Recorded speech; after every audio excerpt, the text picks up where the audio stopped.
नमस्कार, मैं हूं संगीता सिंह और आप देख रहे हैं दिल्ली एनसीआर दिन भर। अपने इस खास बुलेटिन में हम आपको दिखाएंगे दिल्ली एनसीआर से जुड़ी सभी बड़ी खबरें, लेकिन उससे पहले एक नजर अब तक की सुर्खियों पर। दिल्ली के सीएम अरविंद केजरीवाल ने एलएनजेपी अस्पताल में लगवाई कोविशील्ड वैक्सीन, माता पिता को भी दिलवाई वैक्सीन की पहली डोज, जनता से की खास अपील। राजधानी में बढ़ती गर्मी के साथ ही शुरू हुई पानी की किल्लत, रोहिणी, मंगोलपुरी सहित कई इलाकों में नहीं आ रहा पानी।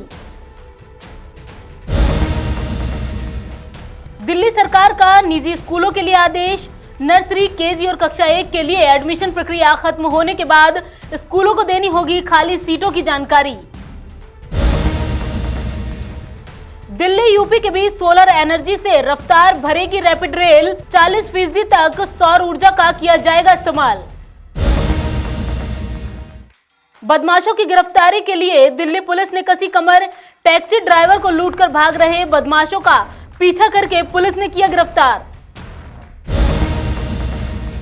देश भर में जारी कोरोना वैक्सीनेशन के दूसरे चरण में दिल्ली के सीएम अरविंद केजरीवाल ने भी कोरोना वैक्सीन की डोज लगवाई है।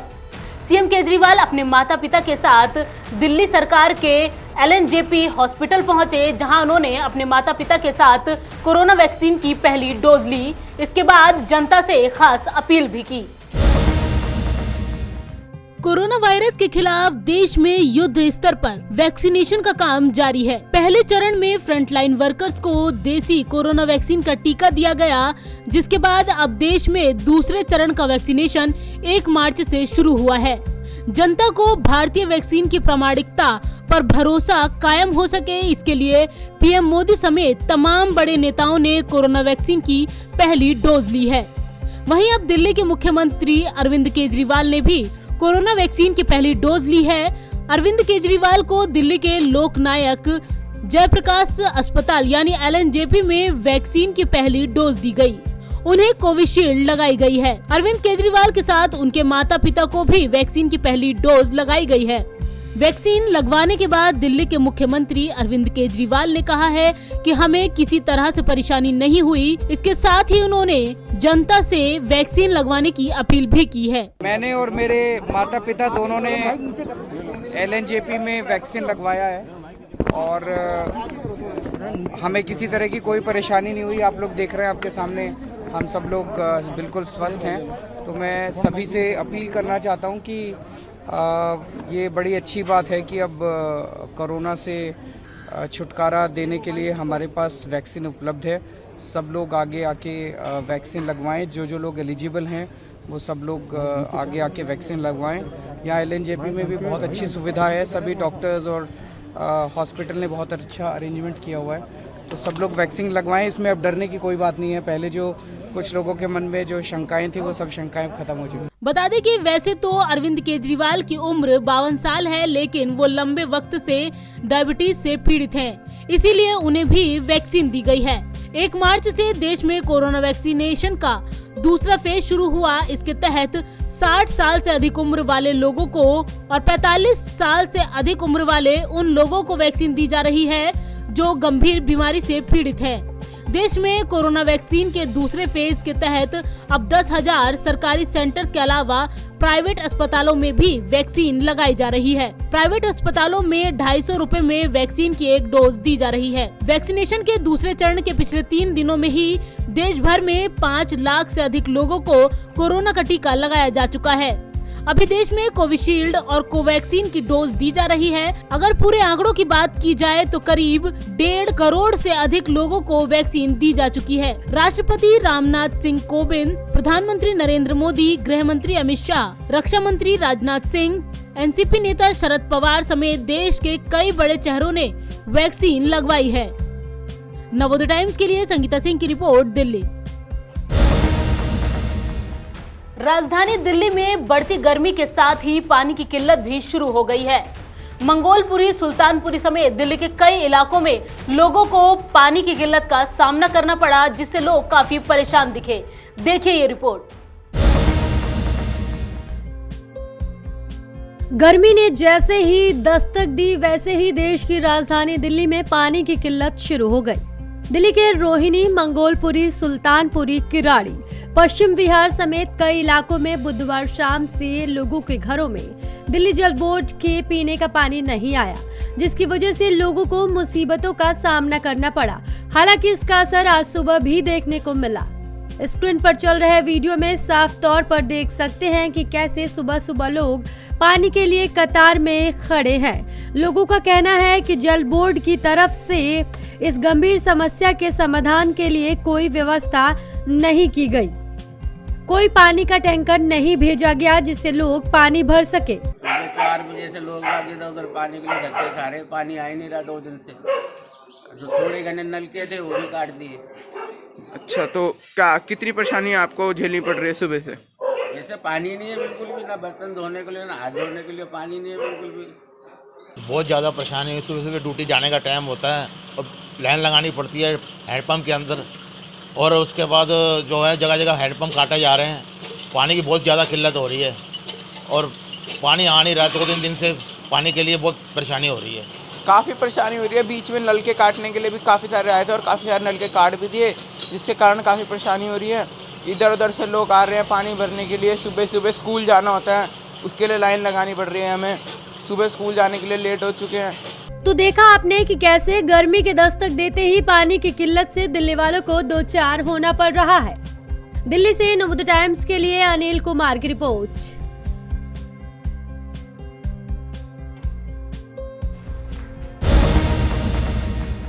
दिल्ली के प्राइवेट स्कूलों में नर्सरी, केजी और कक्षा 1 के लिए एडमिशन की प्रक्रिया जारी है।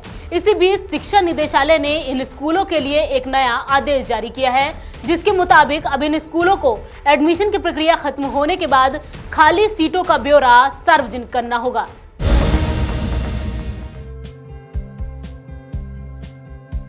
राजधानी दिल्ली के प्राइवेट स्कूलों को शिक्षा निदेशालय ने एडमिशन प्रक्रिया के बाद खाली सीटों की जानकारी देने के लिए कहा है।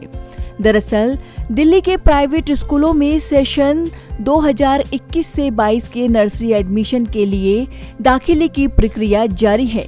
ये एडमिशन प्रक्रिया 31 मार्च तक पूरी होनी है, जिसके बाद सभी स्कूलों को खाली सीटों का ब्यौरा सार्वजनिक करना होगा, जिससे किस स्कूल में किस कक्षा की कितनी सीटें खाली हैं, इसकी जानकारी शिक्षा निदेशालय को रहे, जिसके लिए जिला उप शिक्षा निदेशकों को 1 अप्रैल तक सीटों की जानकारी इकट्ठी करके निदेशालय में भेजने के लिए कहा गया है, जिसके बाद सीटों का विश्लेषण किया जाएगा और जिन स्कूलों में सीटें खाली हैं उन सीटों पर उन्हें दाखिले करने होंगे। वहीं इससे उन लोगों को फायदा होगा जिन्होंने अभी तक आवेदन नहीं किया है। ये उनके लिए आवेदन का अंतिम मौका है। बता दें, दिल्ली के 1725 प्राइवेट स्कूलों में नर्सरी के लिए पेरेंट्स के पास आज यानी 4 मार्च को अप्लाई करने की अंतिम तिथि है।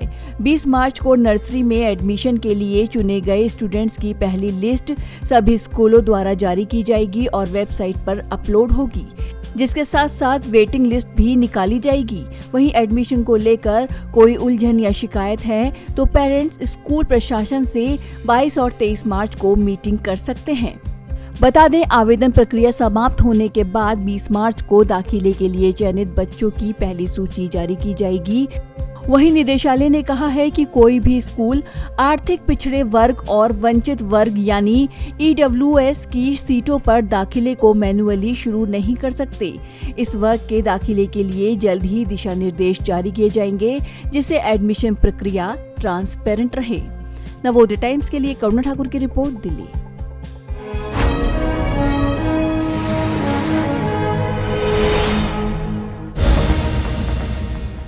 दिल्ली मेरठ कॉरिडोर पर रैपिड रेल के परिचालन में 40% तक सौर ऊर्जा का इस्तेमाल किया जाएगा।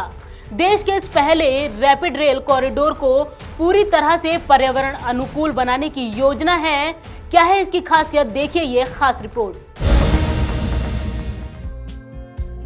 जहरीली हवा में सांस ले रहे दिल्ली NCR के लोगों को RRTS rapid rail transit system राहत की सांस देगा।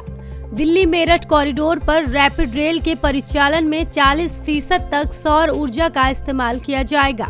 NCR परिवहन निगम ने इसके लिए कॉरिडोर के हर स्टेशन और प्लेटफॉर्म पर सोलर पैनल लगाने का निर्णय लिया है। देश के इस पहले रैपिड रेल कॉरिडोर को प्रत्येक स्तर पर पर्यावरण अनुकूल बनाने का प्रयास चल रहा है। 82 किलोमीटर लंबा ये कॉरिडोर दिल्ली के सराय काले खां से शुरू होगा और उत्तर प्रदेश के मोदीपुरम मेरठ में समाप्त होगा। इस पर कुल 22 स्टेशन होंगे। रास्ते में ये यमुना नदी, हिंडन नदी, ईस्टर्न पेरिफेरल एक्सप्रेसवे को पार करेगा और दिल्ली गाजियाबाद एवं मेरठ की घनी आबादी से गुजरेगा। साहिबाबाद एवं दुहाई के बीच 17 किलोमीटर लंबे प्राथमिकता वाले खंड पर सिविल निर्माण कार्य जोरों पर है। कॉरिडोर का ये हिस्सा 2023 तक चालू हो जाएगा, जबकि पूरे कॉरिडोर पर परिचालन 2025 से शुरू होगा। एनसीआर परिवहन निगम ने अब इस कॉरिडोर पर नवीकरणीय ऊर्जा के इस्तेमाल की योजना बनाई है। साथ ही ग्रीन हाउस गैस उत्सर्जन और जलवायु परिवर्तन के तमाम प्रभावों को कम करने के लिए सौर ऊर्जा को निरंतर उपयोग में लाया जाएगा। इसमें कुल ऊर्जा की आवश्यकता का 40% भाग सौर ऊर्जा से ही प्राप्त होगा। इसके लिए आरआरटीएस के सभी स्टेशनों, डिपो और भवनों की छतों पर लगभग 10 मेगावाट तक की सौर ऊर्जा उत्पन्न की जाएगी। साथ ही सौर ऊर्जा को अन्य स्थानों पर उत्पन्न करके उसे आरआरटीएस नेटवर्क में इस्तेमाल करने के लिए किसी और उत्पादक एजेंसी से भी अनुबंध किया जाएगा। आपको बता दें कि दिल्ली मेरठ आरआरटीएस कॉरिडोर से एनसीआर क्षेत्र में सार्वजनिक परिवहन का उपयोग 37 से 63% तक बढ़ने का अनुमान है। इससे साल भर में ही दिल्ली एनसीआर की सड़कों से लगभग 1 लाख वाहन कम हो जाएंगे। रैपिड रेल का परिचालन पूर्णतः पर्यावरण अनुकूल होगा। सौर ऊर्जा का इस्तेमाल भी बड़े पैमाने पर किया जाएगा। ये ट्रेन निश्चित तौर पर दिल्ली एनसीआर के सार्वजनिक परिवहन का चेहरा बदलेगी। ब्यूरो रिपोर्ट, नवोदय टाइम्स, नई दिल्ली। दिल्ली के आदर्श नगर में बीते दिनों चेन स्नैचिंग के दौरान महिला की हत्या के बाद से दिल्ली पुलिस अलर्ट मोड पर है।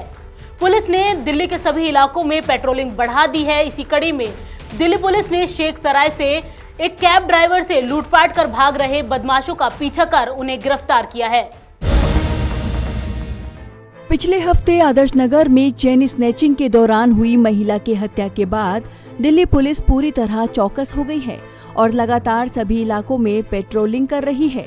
इसी कड़ी में बीते दिन दिल्ली पुलिस ने 2 बदमाशों को गिरफ्तार किया है, जिन्होंने शेख सराय इलाके में एक टैक्सी ड्राइवर से बंदूक की नोक पर 3,500 रुपए और मोबाइल लूट लिया। दरअसल बुधवार तड़के दिल्ली पुलिस को पीसीआर कॉल मिली थी कि 3 बदमाशों ने बंदूक की नोक पर एक टैक्सी ड्राइवर किशन मुरारी को लूट लिया है।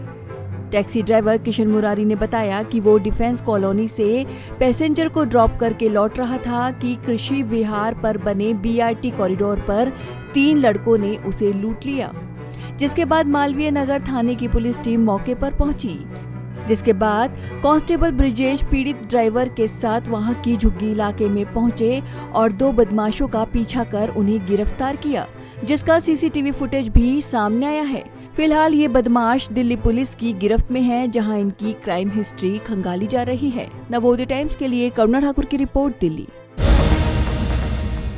हमारे इस खास बुलेटिन में फिलहाल इतना ही। बाकी खबरों के लिए जुड़े रहिए हमारे साथ और देखते रहें नवोदय टाइम्स टीवी। मुझे दीजिए इजाजत।